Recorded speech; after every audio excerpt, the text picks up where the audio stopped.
God-given foes and God-given faith. Only let your manner of life be worthy of the gospel of Christ, not frightened in anything by your opponents, for it has been granted to you that for the sake of Christ you should not only believe in him, but also suffer for his sake. Philippians 1:27-29. Paul told the Philippians that living worthy of the gospel of Christ meant fearlessness before enemies. Then he gave them the logic of fearlessness. The logic is this: God has given you two gifts, not just one, faith and suffering.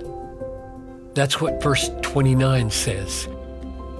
For it has been granted to you that for the sake of Christ you should not only believe in him, but also suffer for his sake. Granted to you to believe and granted to you to suffer. In this context, that means both your faith in the face of suffering and your suffering are gifts of God. When Paul says, don't be frightened by your opponents, he had two reasons in mind why they don't need to be frightened. One reason is that the opponents are in the hand of God. Their opposition is a gift from God. He governs it. That's the first point of verse 29.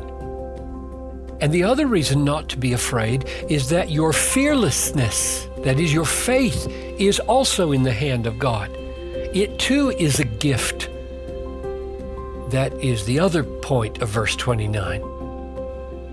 So the logic of fearlessness in the face of adversity is the double truth.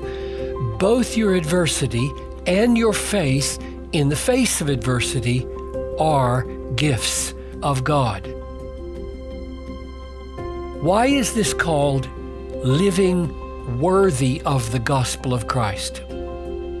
Because the gospel is the good news that God's blood of the covenant infallibly obtained for all his people the sovereign working of God to give us faith and to govern our enemies, always for our eternal good.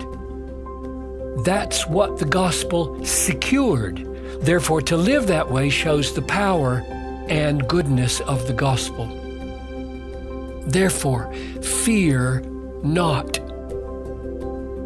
Your adversaries can do no more than God grants, and he will grant all the faith you need.